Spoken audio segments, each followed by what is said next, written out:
विष्णुर्गुरुर्देवो महेश्वरः गुरुः साक्षात् परं ब्रह्म तस्मै श्रीगुरवे नमः। अखण्डानन्दबोधाय शिष्यसन्तापहारिणे सच्चिदानन्दरूपाय रामाय श्रीगुरवे नमः। परम श्रद्धेय परम पूज्य श्री सद्गुरुदेव जी महाराज, परम श्रद्धेय श्री श्री गिरी माँ जी, जिनकी अपार कृपा से हमें समय समय पर सच्चे मार्गदर्शक सतपथ प्रदर्शक अपनी तपस्या छोड़कर भी कष्ट सहते हुए हमें समय समय पर दर्शन देते हैं और हम अपने अमूल्य वचनों से कृतार्थ करते हैं। ऐसे सब संतों के चरणों में हम सबका कोटिशा नमन। आज अब इस सत्संग का अंतिम सत्र है।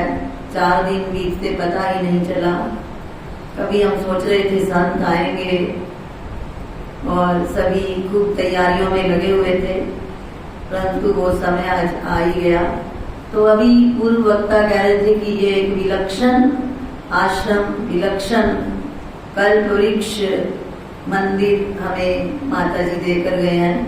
क्यों? क्योंकि एक बार दशम पीठाधीश्वर जी ने कहा था कि कथाएं तो बहुत होंगी, परंतु यहाँ तुम्हें अपनी कथा सुनने को मिलेगी। इसके लिए ज्ञान नेत्र शिविर लगाएंगे संत आकर और आपको ज्ञान रूपी नेत्र देंगे। तो कितना सुंदर प्रसंग चलता रहा। श्रीमद् भगवद गीता का 3 अध्याय कर्म योग पर स्वामी जी बहुत सुंदर प्रवचन करते रहे। जब तक हमारा अंतःकरण शुद्ध नहीं होगा, निष्काम कर्म योग और ईश्वर अर्पण बुद्धि से कर्म करते हुए जब हम कर्म करेंगे तो हमारा अंतःकरण शुद्ध होगा। निर्मल मन जन सो मोहि पावा, मोहि कपट चलचित्र न भावा। और जब हम ईश्वर अर्पण बुद्धि से कर्म करते हैं तो वही मुक्ति का ही साधन हो जाता है क्रम से। और जो ये कहते हैं मैंने किया मेरे सिवाय नहीं हो सकता, फिर उसका फल भी हमें सुख दुख भोगना पड़ेगा। यज्ञार्थात् कर्मणोऽन्यत्र लोकोऽयं कर्म बन्धनम्। और इसी सत्र में हमने आगे 7वां अध्याय जो बहुत ही सुंदर, कितने सरल दृष्टांतों से महर्षि ने समझाया। और प्रातः काल के सत्र में माँ मदालसा की लोरी श्री गिरी माँ जी हमें जो जीवन पर्यंत देते रहे। शुद्ध होसी बुद्ध होसी निरंजन होसी, संसार माया परिवर्जित होसी, संसार स्वप्नम त्यज मोह निद्राम, मदाल सोल्ला प्रमुवाच पुत्रम। तो जब हम ये पढ़ने लगे थे, थोड़ा हम जब कुछ पढ़ना होता है तो थोड़ा पहले पढ़ते हैं, तो एक माता कहने लगी कि माँ मदालसा ने क्या इतने छोटे छोटे बच्चों को लोरी, उसके बच्चों ने क्या समझा होगा, बच्चे को क्या समझ आता है। तो मैंने कहा कि नहीं, ऐसा नहीं, ऐसा हम अपनी अज्ञानता से समझते हैं कि वो बच्चा है। जैसे एक गांव का बच्चा होता है तो वो वैसी ही भाषा बोलता है जिस घर में वो रहता है। एक पंजाब में उत्पन्न होता है तो पंजाब की भाषा ही बोलता है, हरियाणा में उत्पन्न होता है तो हरियाणा की भाषा बोलता है। तो ये उसे कौन सिखाता है? तो जैसे संस्कार उस बच्चे को दिए जाते हैं वो क्यों नहीं समझेगा? पहला तो प्रश्न यही एक माता ने किया था। तो हमारे लिए एक जन्म के नहीं, कई जन्मों के संस्कार होते हैं। जब ऐसी माताएं मिलती हैं और उनको ऐसे बच्चे मिलते हैं जो इस लोरी के काबिल होते हैं, तो हमें माँ मदालसा मिली और हमें वो ऐसे ऐसे कैलाश आश्रम के साथ जोड़कर ऐसे संतों के साथ गए। और फिर उसी क्रम में हम पढ़ते रहे निर्वाण षटकम। जब तत्वमसि इत्यादि महावाक्य सुनेंगे तो ही अहम ब्रह्मास्मि शिवोहम का बोध होगा। तो इस प्रकार ऐसे लगा जैसे बिना जल के अमृत धारा बरसती रही और बिना मुख के ही हम उसका पान करते रहे। और ऐसे पद पर हमें पहुंचाया महापुरुषों ने। नहीं हुआ रैन नहीं हुआ तारा, ना वह रात है ना तारे हैं, बिन रवि शशि सदा उजियारा। जो आप आरती बोलते हो वही पंचदश अध्याय की है। न तद भासयते सूर्यो न शशांको न पावकः, यद गत्वा न निवर्तन्ते तद्धाम परमं मम। नहीं हुआ तेल नहीं हुआ बाती, जगमग ज्योति जले दिन रात। तो एक बार एक शिष्य गुरु जी के पास गया और कहने लगा, आप में और मेरे में क्या अंतर है? जैसे हम खाते हैं ऐसे आप खाते हो, जैसे हम सोते हैं ऐसे आप सोते हो, जैसे हम हंसते हैं आप भी हंसते हो, हम चलते हैं आप भी चलते हो। तो गुरु जी मुस्कुराने लगे, कहने लगे, नहीं, तुम आत्मा और अनात्मा को मिला देते हो और दुखी होते हो, और मैं आत्मा और अनात्मा के विभाजन की रेखा को अक्षुण्ण बनाए रखता हूँ। अब इसी बात को हमारे ये महापुरुष समझाते रहे कि हमने आत्मा और अनात्मा के विभाजन की रेखा को अक्षुण्ण बनाए रखना है। शरीर को अपना आप नहीं मानना, जो कि हम बात बात में भूल जाते हैं। माता जी ने 3 प्रकार के अधिकारी लिखे हैं। एक तो होते हैं जो नमक की डली के समान, जो जल में घुल मिल जाती है, और एक होते हैं गीले कपड़े के समान, जो थोड़ी देर भारी रहता है और फिर सूख जाता है, और एक होते हैं पत्थर, जो बस गीला होता है और फिर वैसा का वैसा।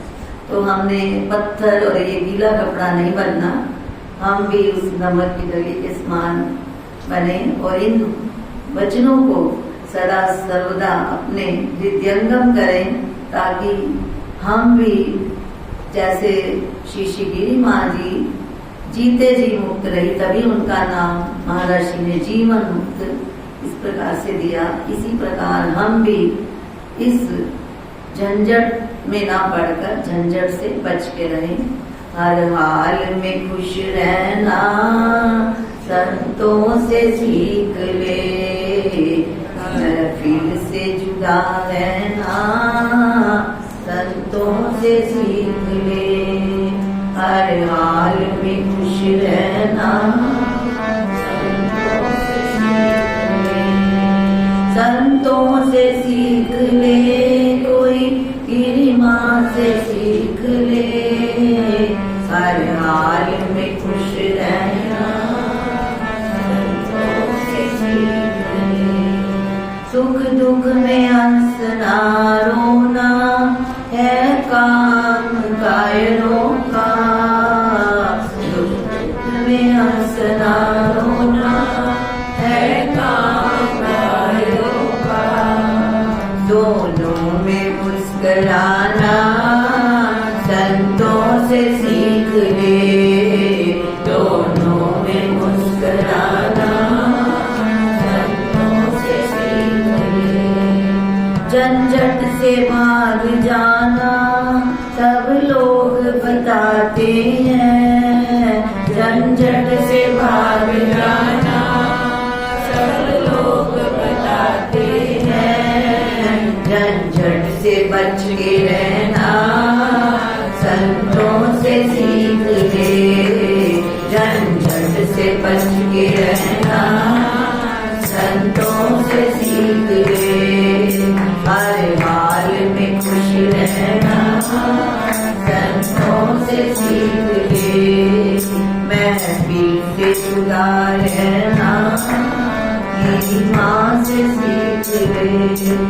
मरने के बाद मुक्ति सब लोग बताते हैं, मरने के बाद मुक्ति सब लोग बताते हैं। जीते जी मुक्त रहना मेरी माँ से सीख ले, जीते जी मुक्त रहना मेरी माँ से सीख ले। हर हाल में खुश रहना संतों से सीख ले। हर हाल में खुश रहना संतों से सीख ले। महफिल से जुदा रहना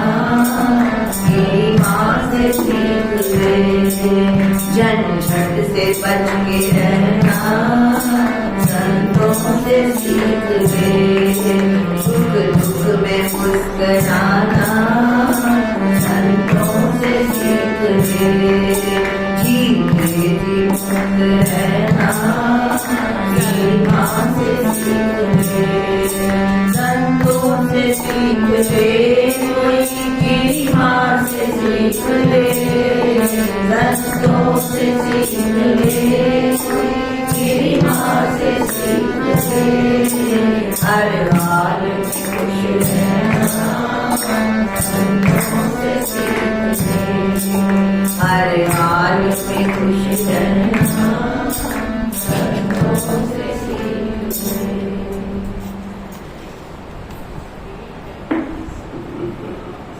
माता जी ने गिरी माँ जी के सानिध्य में यही सबको समझाया कि हर हाल में खुश रहना माता जी से सीख ले।